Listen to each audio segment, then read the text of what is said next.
Hey, welcome to another episode of Hungry Ramen. I'm Aaron, and today we're going to show you how to make sushi rice. Today we're going to be making 2 cups of sushi rice, and that's going to take, for every cup of sushi rice that you make, you're going to have a 1/4 cup of rice vinegar. So with 2 cups, you're going to have a 1/2 cup of rice vinegar.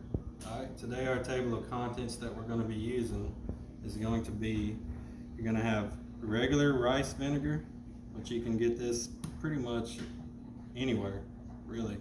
We're going to have 1 teaspoon of granulated white sugar, 1 teaspoon of brown sugar, and 1 teaspoon of granulated salt. And then, of course, we're going to have our medium short grain rice.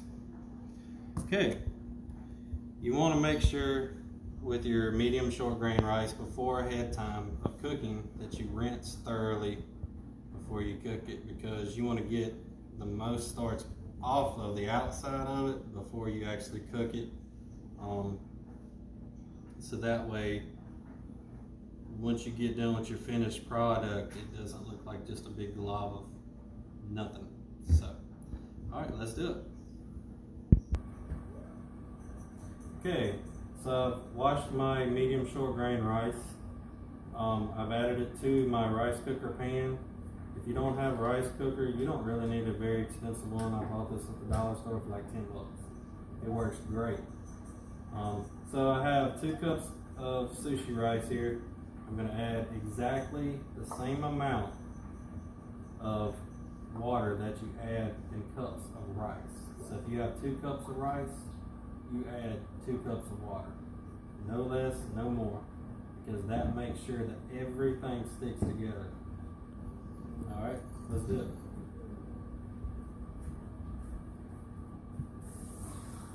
One.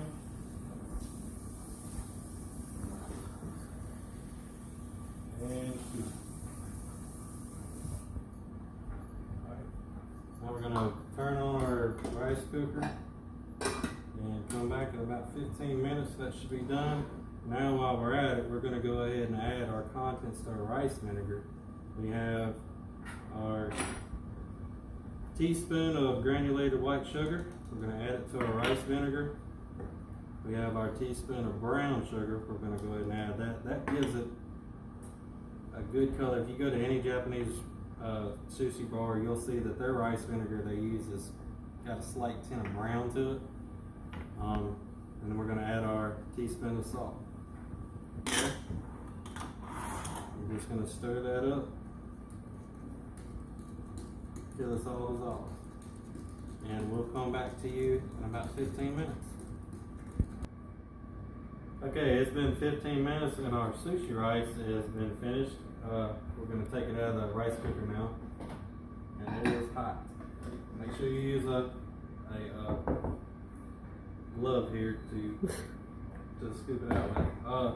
So what you want to do is, if you don't have one of these sushi spoons that are stick resistant, you need to really get you one, but most of the time it comes with your rice cooker. So what we're going to do is we're going to find, I broke the last one I had, but you want a long casserole dish as long as you can get, or just what I have here, a Tupperware bowl.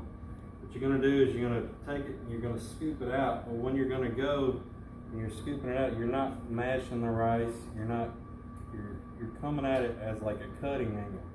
Okay. So what you're going to do is you're going to scoop it out.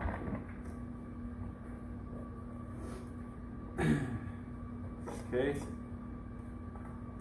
Now, there's a lot of things that people do, and this is one of the things that you shouldn't do with your sushi rice. All this that is stuck on the bottom of your pan, it may not be burnt, but it is brown at the bottom. You do not want that in your sushi rice. It's going to be ugly, and it's going to have a different texture. You just put water in that and you wash that later. Now, what we're going to do, you see we got our sushi rice here in our bowl. We're going to take our mixture of rice vinegar that we mixed up earlier with a teaspoon of granulated salt, a teaspoon of granulated sugar, and a teaspoon of brown sugar. But what we're going to do is we're going to drizzle this over the top of our rice.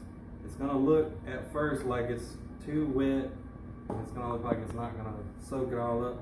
But trust me, it will, as long as you just keep stirring it. Keep stirring it around.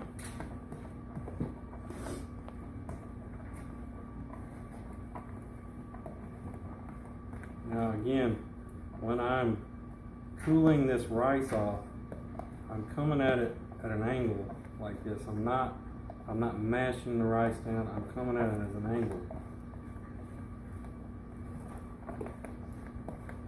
And you can already see that the rice is starting to get sticky again.